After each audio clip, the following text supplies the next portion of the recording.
एक रात ठहरना चाहते हैं, लेकिन उस आहुत ने कहा,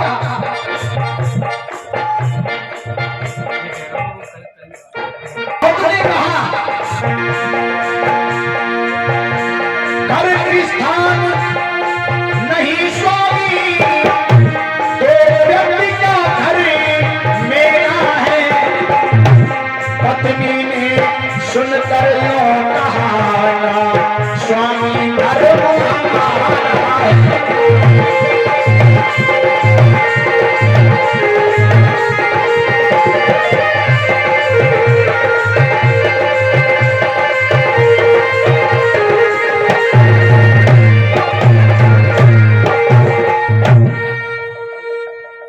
आहुत ने कहा, हे सन्यासी जी, मेरे घर में केवल दो लोगों की रुकने की व्यवस्था है, वो मैं और मेरी पत्नी।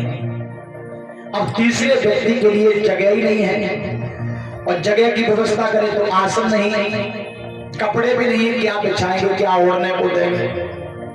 इसलिए हे सन्यासी जी, आप कोई दूसरा घर देख लो, हाँ ठहरने की व्यवस्था बना लेना। लेकिन उनकी जो पत्नी थी आहुका, वो कहने लगी हैं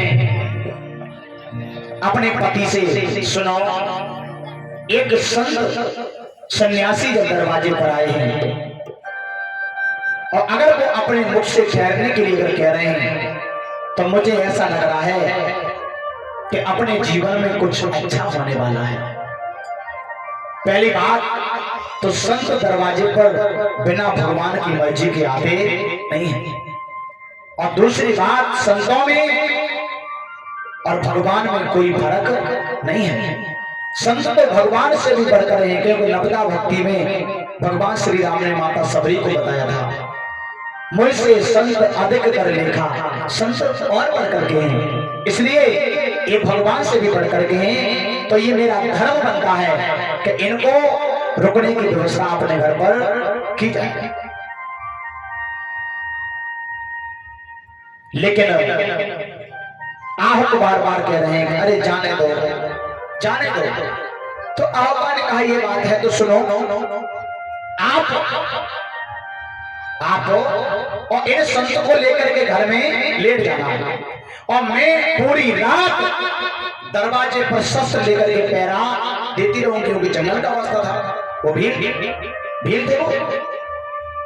मैं पूरी रात यहाँ पहरा देती रहूं और तुम अंदर सो जाना। अब उधर आहुत ने विचार किया कि एक पत्नी मेरी बाहर पहरा देगी, और मैं ऐसा अभागा दुष्ट जो घर में पैर पसार के सोऊंगा, ये भी गलत है, ये भी गलत है। और अगर पत्नी को हमने अंदर लेटा दिया एक सन्यासी के साथ, और मैं बाहर पहरा देता रहा, तो भी ठीक नहीं है। हम क्या होना चाहिए? लेकिन उसने विचार किया, अंधेरा होने को जा रहा था, अगर अब ये सन्यासी अगर मेरे दरवाजे से लौट जाएंगे, अंधेरी रात है, तो ये भी हमारा धर्म खंडित हो जाएगा। ये उचित बात नहीं है सन्यासी को मना करना। अब हे भगवान, हे भोलेनाथ, हे त्रिपुरारी, अब मेरा और मेरी पत्नी का धर्म आपके हाथ में है। और अपनी पत्नी से कहा कि आप और सन्यासी अंदर जाकर के लेटो, और मैं यहाँ दरवाजे पर खड़ा होकर के पहरेदारी करूंगा। मेरे श्रोताओं,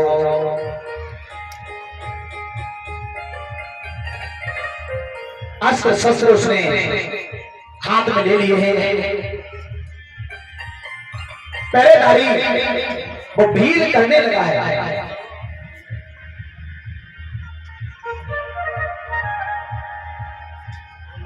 इधर दोनों अंदर आराम करने लगे हैं। बाहर भीड़, अनेक जानवर, बड़े भयानक जानवर आ रहे हैं।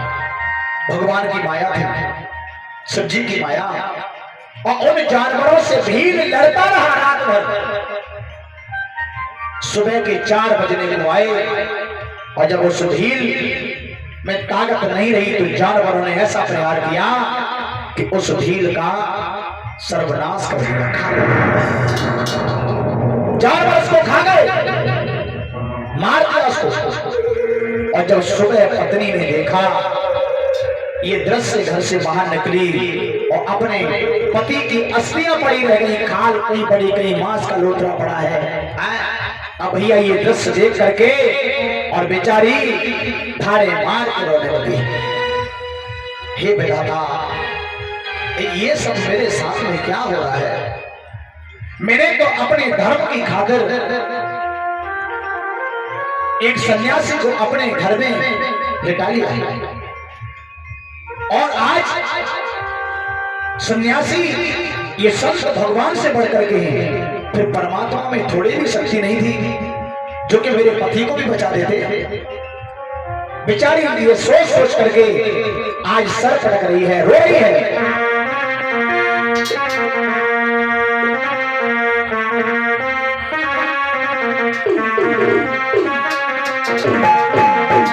रानी रो खड़ी और कैसी आई घड़ी शंभू प्यारे, और कहाँ जाओगी अब बिन तुम्हारे।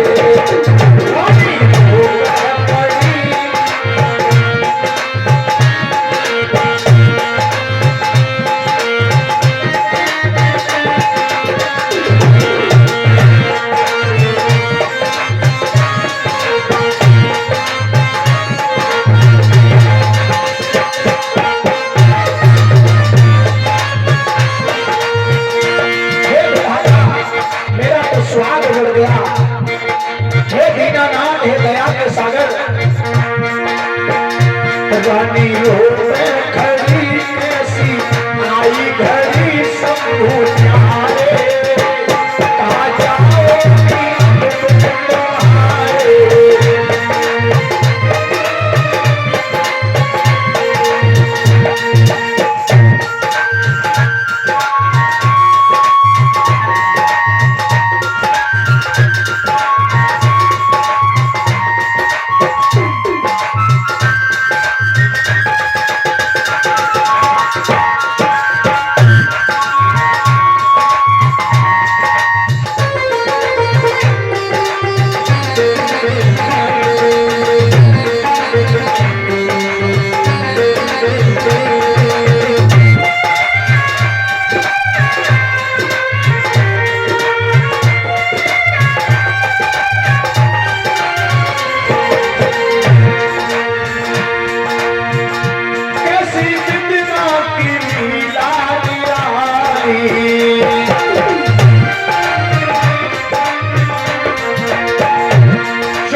तक नहीं पहुंची है तो मेरा सुहाग जुड़ गया। मैंने तो धर्म का काम किया लेकिन मुझे नहीं पता था कि धर्म के साथ मेरे पति को ले जाएंगे।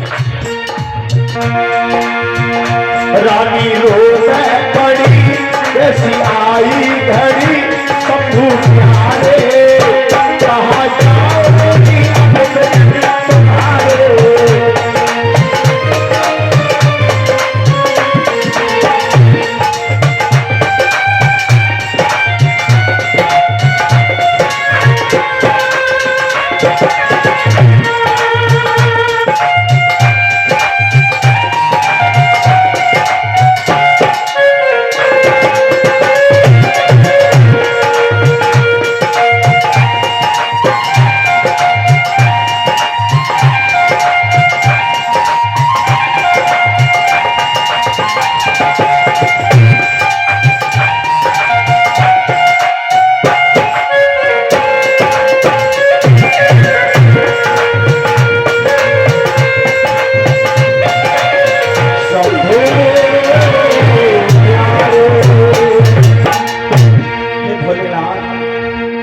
दया के सागर कैलाशपति महादेव, ये सब मेरे साथ क्या हो रहा है?